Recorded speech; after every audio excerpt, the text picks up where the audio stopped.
720 here, Big 550 KTRS. There is a book out that's getting some attention.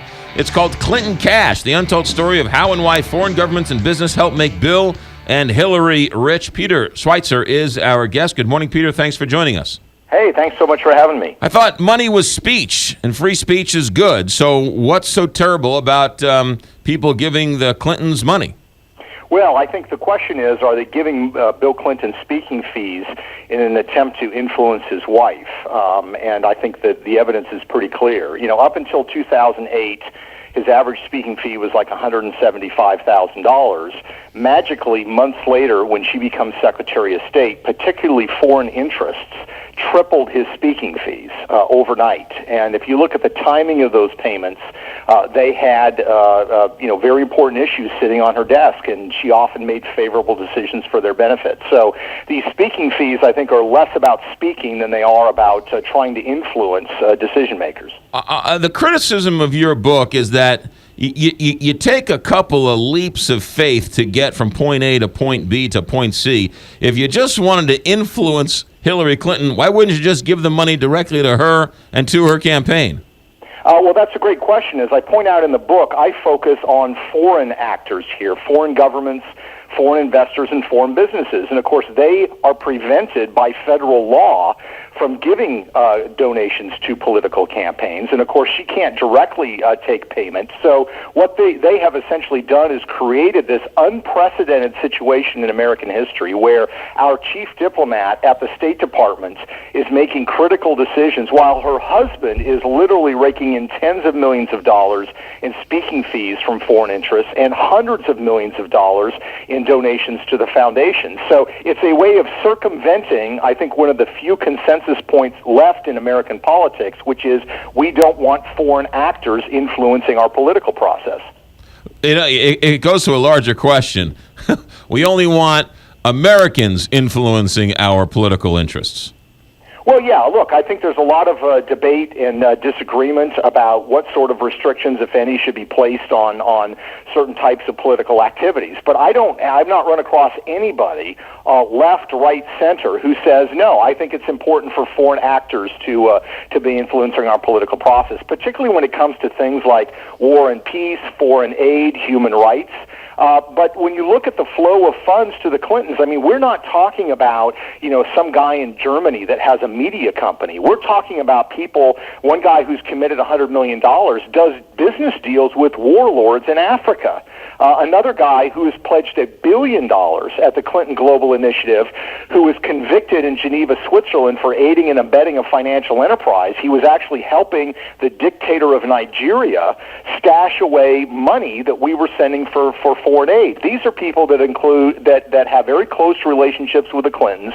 The Clintons know about their pasts, and they basically don't care. That, to me, goes to a magnitude of troubling far beyond, debates we have about, domestic politics. Let's talk about some of the criticism the book is getting. You were on Morning Joe last week, I guess, and they called into question this Swedish thing with Ericsson. And then ABC News said that you got quite a number of things wrong with paid versus unpaid speaking appearances, and then there's a whole bunch of allegations that there's a myriad of mistakes in this book. Please speak to those. Yeah, the myriad of mistakes allegation comes from Media Matters, which is basically a front group for the Clintons. On Ericsson, no, the pattern is very, very clear and consistent. There were no errors there. What they're basically saying is that, that was not what the policy was going to be, but I demonstrated clearly that it was. And as to the ABC, I would encourage everybody to look at it. It's a piece by Matt Mosk and by Brian Ross, who vetted my book, as has the New York Times and other investigative reporters. There were two speeches that I conflated, but they say explicitly in the piece that the broader pattern is proven correct, that you had a flow of funds as the Clintons were charting U.S. assistance policy to Haiti following the earthquake. You had a flow of funds between major Clinton Foundation benefactors who were giving them money, who at the same time were receiving major contracts in Haiti for reconstruction. So is giving money to the Clinton Foundation by these foreign entities, are any laws being broken? Yes, they could be. No, not could be. I mean, are there laws being broken that says that these entities are not allowed to give the Clinton Global Initiative money? Well, I mean, with all due respect, that's kind of an absurd question. I'm an author, and if you look at recent political cases involving Senator McDonnell in Virginia, Senator Menendez in New Jersey, there's far less established patterns of transactions that led to criminal investigations than in this case. It's not up to an author to prove the quid pro quo. What we do know is that international standards on bribery, if bribery took place, and I certainly don't have a subpoena power, but if it took place, those definitions include giving money to a charity of the politician. And that's an international standard, by the way, that Hillary Clinton, as Secretary of State, endorsed. What are your thoughts on the chairwoman of the Federal Election Commission coming out over the weekend saying that not only is the FEC dysfunctional, it is worse than dysfunctional?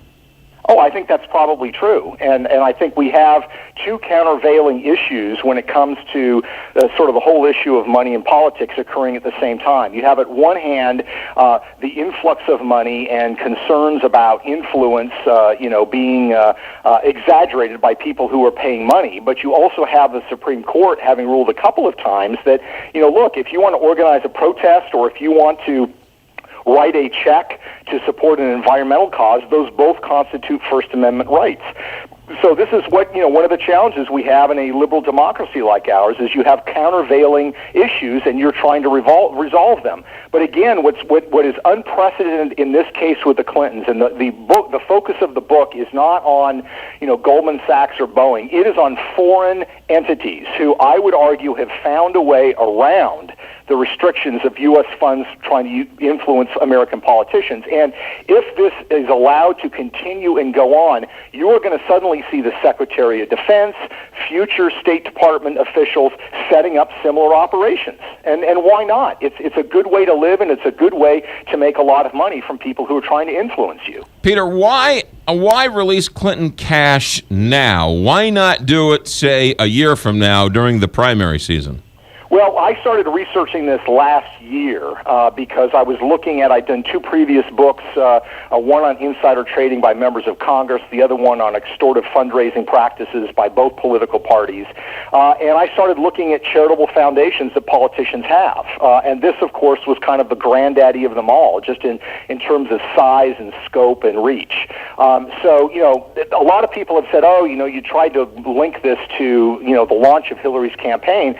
I wish I could say that I had that much control over my publisher. This is just a function of researching, writing, and they decided this is when they wanted to release it. This was 6 months ago they made that decision. So the timing is such that I wanted to get the information out there, and I think it's important for people to be aware of where the money's coming from and precisely who has helped make Bill and Hillary Clinton rich. And people can decide for themselves whether they feel they're going to be obligated to those people. I think they are.